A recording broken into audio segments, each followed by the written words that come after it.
Pemirsa, kejutan datang dari Koalisi Perubahan untuk Persatuan. Akhir pekan lalu, bacawa pres yang akan mendampingi Anies Baswedan dideklarasikan. Takdir akhirnya membawa PKB dan Gus Imin dalam satu biduk, yaitu Koalisi Perubahan untuk Persatuan. Seperti apa perjalanan perjodohan politik Gus Imin dan Anies Baswedan? Tetapi yang agak menyulitkan adalah saya diminta jawaban detik itu juga. Batin saya beda dong. Bang Surya paling senior di Nasdem. Di saya masih ada seniornya senior. Masih banyak seniornya, para kiai, para ulama, para masyayikh. Tapi Bang Surya bilang, kalau kamu nggak mau salaman, berarti selamanya kita tidak akan ketemu lagi. Tapi kalau kamu oke, saya yakin jamin insya Allah menang dan Indonesia akan lebih baik. Ya kalau sudah begitu ya salaman Indonesia yang lebih baik. Itulah potret dinamika politik yang dapat berubah dalam hitungan detik.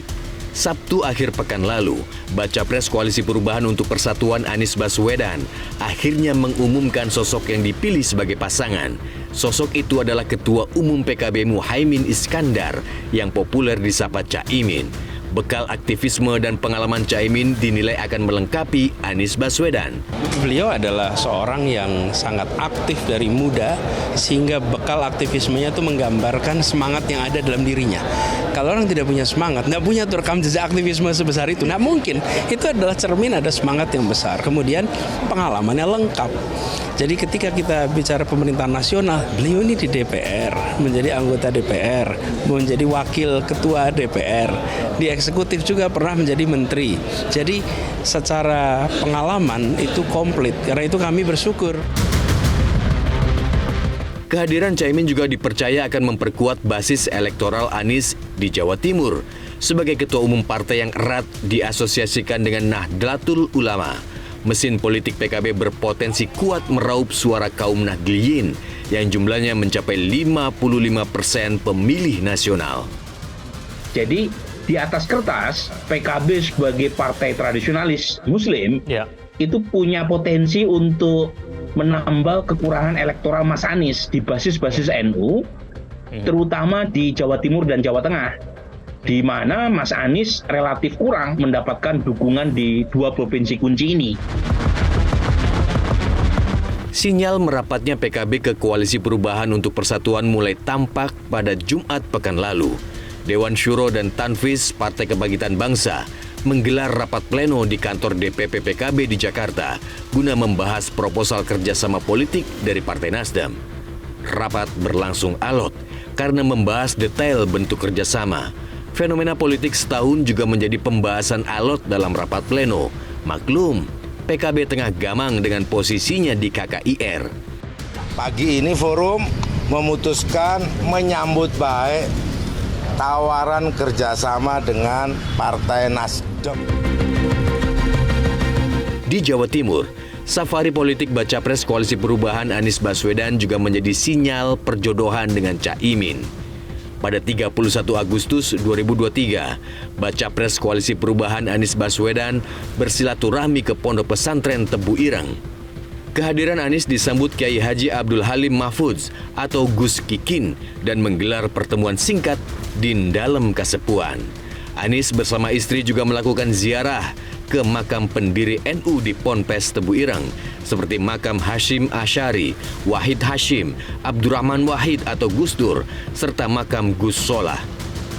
Anies dan istri juga menyempatkan diri bertemu Ibunda Ketua Umum PKB Muhaimin Iskandar, Nyai Haja Muhasonah Hasbullah. Selain bersilaturahmi, Anies juga meminta doa restu. Deklarasi Baca Pres dan Bacawa Pres Anies Muhaimin berlangsung di Hotel Majapahit, Surabaya, Jawa Timur. Caimin menyatakan telah mendapat restu dari para kiai dan ulama untuk berpasangan dengan Anies Baswedan. Itulah akhirnya dalam waktu hanya 3 hari, seluruh pengurus bergerak kepada para ulama, para kiai, para senior, para seluruh yang terkait dengan pimpinan-pimpinan kita. Dan alhamdulillah dalam waktu singkat mendapat jawaban yang lengkap dari semua ulama-ulama kita semua istikharahnya, semua gagasannya, semua pertimbangannya, semua menyatakan restu dan dukungan atas pasangan Mas Anies dengan saya.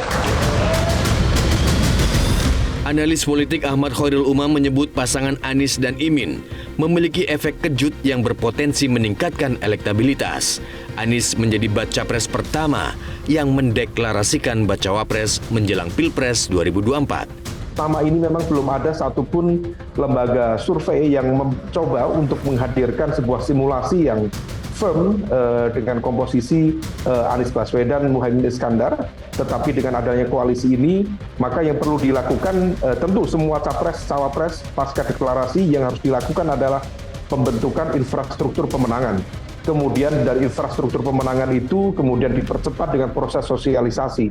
Mungkin praktis baru sekitar 2 minggu, 3 minggu, atau praktis 1 bulan ke depan. Kita bisa mengukur seberapa efektif proses sosialisasi itu, seberapa efektif kemudian insentif elektoral yang bisa dihadirkan dari kedua pasangan ini, sehingga kemudian kita bisa melihat bagaimana kemudian proses lanjutan untuk mengefektifkan masing-masing gerbong yang akan berkontestasi. Terutama masing-masing gerbong tentu akan melakukan konsolidasi pada bulan ini, setidaknya di September akhir atau awal bulan depan di bulan Oktober.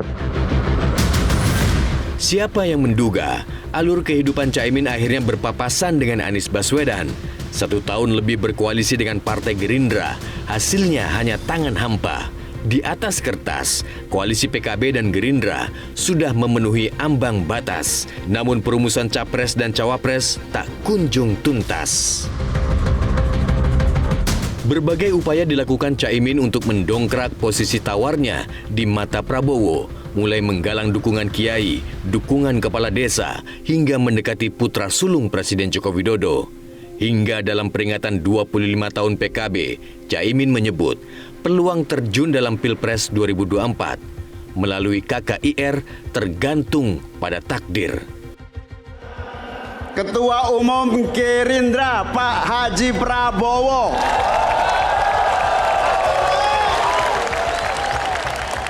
Tepuk tangannya dahsyat, penuh rasa cinta. Mohon maaf Mbak Puan, saya sebut pertama karena kita sudah koalisi 11 bulan lamanya.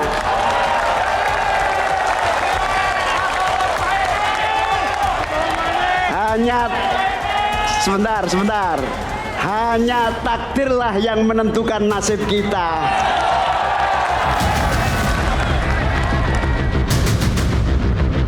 Deklarasi dukungan Partai Golkar dan PAN terhadap pencapresan Prabowo tampaknya membuat PKB makin tidak nyaman. Peluang Caimin tampil di Pilpres terpangkas dengan hadirnya 2 mesin politik tambahan. Apalagi Prabowo belakangan mengubah nama koalisi 4 parpol pendukungnya dari Koalisi Kebangkitan Indonesia Raya menjadi Koalisi Indonesia Maju. Ditambah muncul narasi PKB tidak terlibat dalam pergantian nama. Kini, setelah Caimin dan PKB punya kepastian untuk masa depan, mesin politik dapat kembali difokuskan untuk meraih kemenangan. Langkah pertama adalah konsolidasi pemilih PKB di kalangan warga NU yang dukungannya masih tercecer di berbagai parpol. PKB akan bekerja sekuat tenaga untuk menyatukan aspirasi Nahdlatul Ulama yang aspirasi warga Nahdien yang selama ini memang selalu terpecah di semua partai. Jelajahi cara baru mendapatkan informasi. Download Metro TV Extend sekarang.